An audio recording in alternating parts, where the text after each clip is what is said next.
May 1718. The Atlantic Ocean churns beneath storm-black clouds. Waves the height of buildings crash against the hull of a warship, bearing down through the tempest. Her sails strain against the wind.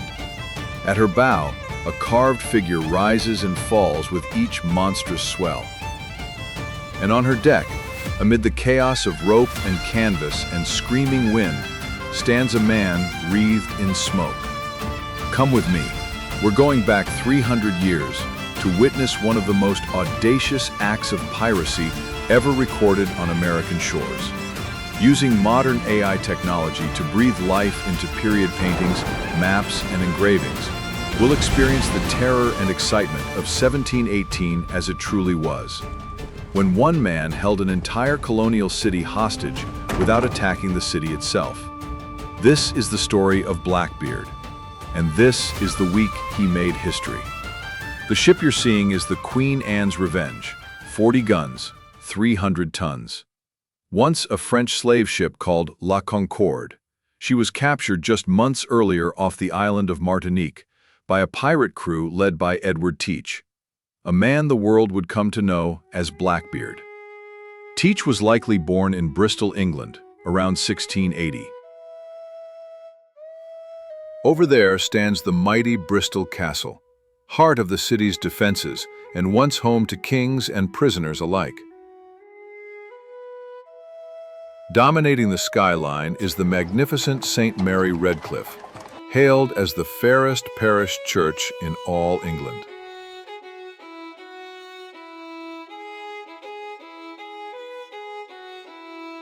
And down by the bustling harbor, the merchant's wealth flows through the quays and warehouses that make Bristol the second greatest port in the realm. That's where a young Edward Teach, who'd become the infamous Blackbeard, was likely working out of as he started his seafaring days. He'd sailed as a privateer during Queen Anne's War, learning the brutal mathematics of naval combat in the Caribbean.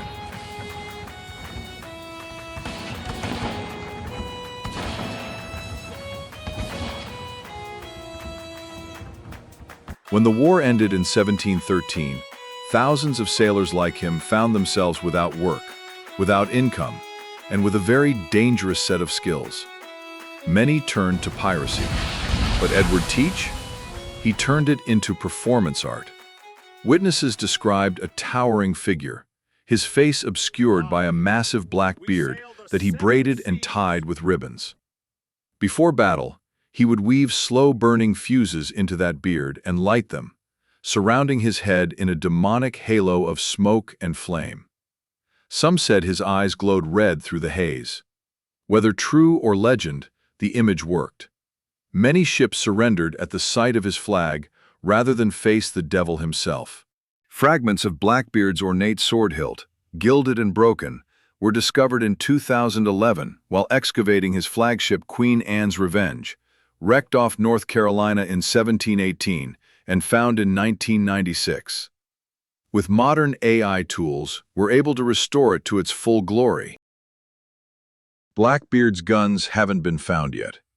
He was famously reported to carry at least 3 loaded flintlock pistols into battle, strapped across his chest with ribbons, allowing rapid fire in close combat, since reloading took precious time. This is how sailors saw him as a fearless demon shrouded in smoke. By spring of 1718, Blackbeard commanded a small fleet. The Queen Anne's Revenge was his flagship.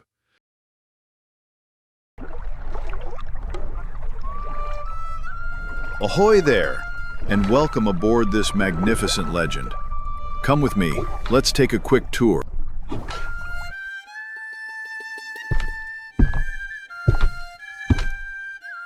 Down here in the belly of the ship, the air's thick with salt, tar, and gunpowder.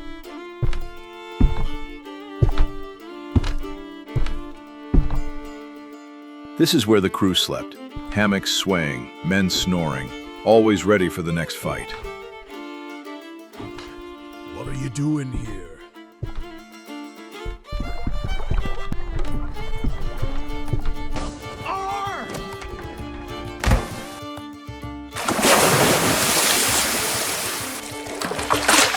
Sorry about that.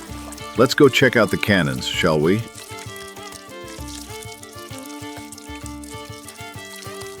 Look at these guns, meant to terrify first, then destroy what dared to fight back.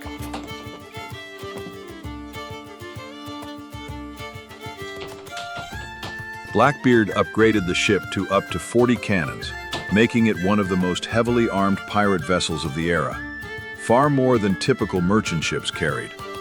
Archaeologists have located 30 cannons on the wreck site. Right up these stairs, the captain's great cabin, the most privileged space on the ship.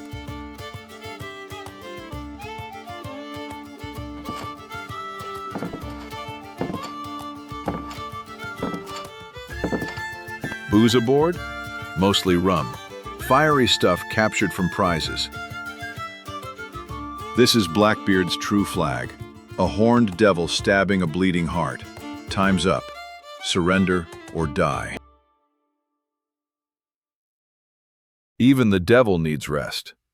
Blackbeard in his cot, fuses out, beard untamed. Better hide fast. The devil's asleep. Let's not change that. Sea of Thieves style. By spring of 1718, Blackbeard commanded a small fleet. The Queen Anne's Revenge was his flagship, but sailing alongside her were 3 other vessels. The Revenge, captained by the peculiar gentleman pirate Stede Bonnet, and 2 captured sloops, crewed by men whose names history has forgotten. 4 ships, nearly 400 pirates, the most powerful pirate fleet on the American coast, and they were headed north, toward Charleston. Now, let me take you to Charleston, South Carolina, as it existed 3 centuries ago. Colonial settlement of perhaps 4,000 souls, clustered on a narrow peninsula between 2 rivers. The Ashley and the Cooper, locals said, came together to form the Atlantic Ocean. It was a boast born of civic pride and geographical ignorance in equal measure. But Charleston was prosperous. Ships arrived weekly from England, Africa, and the Caribbean, carrying manufactured goods, enslaved people, and sugar. The harbor was the colony's lifeline, and it was almost completely undefended. There was no navy, no fortress guarding the harbor entrance, just a sandbar, the Charleston Bar, that stretched across the harbor mouth like a submerged fence, keeping deep draft vessels from entering at low tide. Pilots who knew the channels could guide ships through safely. Everyone else risked running aground. It was at this natural choke point, in the 3rd week of May, 1718, that 4 ships appeared on the horizon. Imagine you're standing on the battery that morning. The sun rises over a glittering sea. The day promises to be hot, humid, typical for late spring on the Carolina coast. Then someone notices the sails. 4 ships, flying a black flag that strikes fear in those who recognize it. By midday, panic spreads through the city. Word arrives from fishermen who got close enough to see the black flag snapping in the wind. Pirates. And not just any pirates. Blackbeard's fleet. The man whose name had become synonymous with terror up and down the Atlantic coast, at their doorstep like an uninvited dinner guest who'd brought 300 armed friends. For nearly a week, Blackbeard held Charleston hostage. Any ship attempting to enter the harbor was captured. Any ship attempting to leave was seized.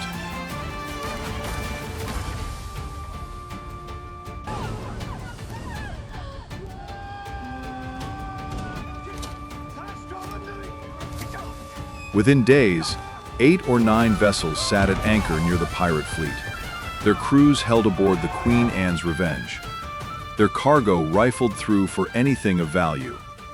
The pirates took what they wanted. Gold, This will be your last treasure. silver,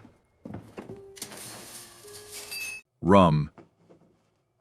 But strangely, they didn't sail away. Blackbeard wanted something else, something that baffled everyone when they learned what it was. Among the captured passengers was Samuel Wragg, one of Charleston's most prominent citizens, a member of the Royal Council, a man of considerable wealth and influence. Also taken were other members of Charleston's elite, people whose names carried weight, whose families had connections, whose disappearance would send shockwaves through the colonial government. Blackbeard stripped these hostages of their jewelry, their fine clothes, everything of immediate value. Then he did something unexpected. He treated them well, fed them, kept them safe, and sent a message to Governor Robert Johnson with his demands. He wanted a chest of medicine, that's all. Not gold, not a king's ransom, medicine. Specifically, Blackbeard demanded a chest of medical supplies valued at between 300 and 400 pounds sterling. The chest was to include various medications, but most crucially, and this is where the story gets grimly fascinating, mercury compounds used to treat syphilis. In 1718, mercury was the only treatment for the disease that ravaged pirate crews who spent their spoils in port cities from Port Royal to Nassau. It was a brutal cure. Mercury poisoning often killed as surely as the disease itself, but it was the only option available. The message Blackbeard sent was simple and terrifying. Deliver the medicine chest within 2 days, or the hostages would be killed and their heads sent back to the governor. Every captured ship would be burned. The blockade would continue indefinitely. Charleston would be strangled into submission. Now picture the scene in the governor's residence. Robert Johnson had no good options. Charleston had no navy to send, no Marines to storm the pirate ships. The colony's only armed vessel, a small guard ship, was somewhere up the coast and couldn't possibly match Blackbeard's firepower, even if it arrived in time.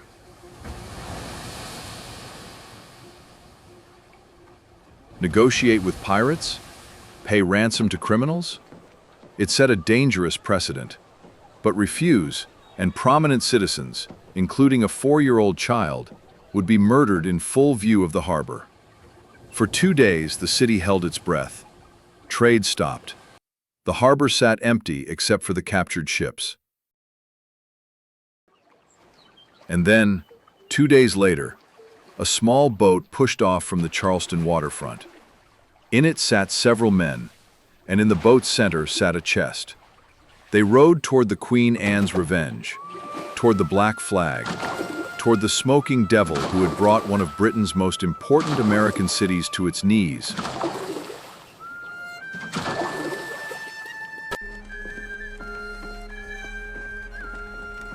Blackbeard inspected the contents, and then, true to his word, he released the hostages unharmed.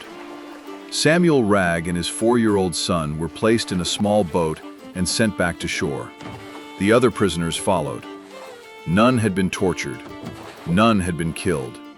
They'd been pawns in a demonstration of power. And now that the point had been made, they were free to go.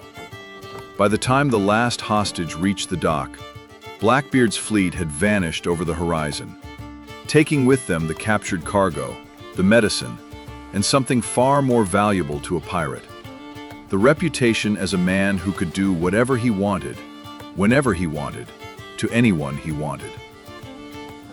Today, if you stand at White Point Garden in Charleston, you can look out over the same harbor that Blackbeard blockaded. The Charleston Bar is still there, though modern dredging has created deeper channels.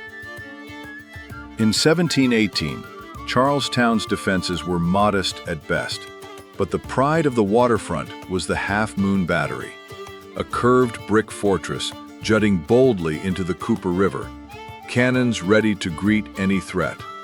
Over time, the battery was buried beneath progress, becoming the foundation for the grand Old Exchange Building. Today, what was once the edge of the harbor now sits a full block inland, the water pushed back by centuries of landfill, leaving this forgotten sentinel far from the shore it once guarded. The harbor that once saw 8 merchant ships held hostage now welcomes massive container vessels and cruise ships.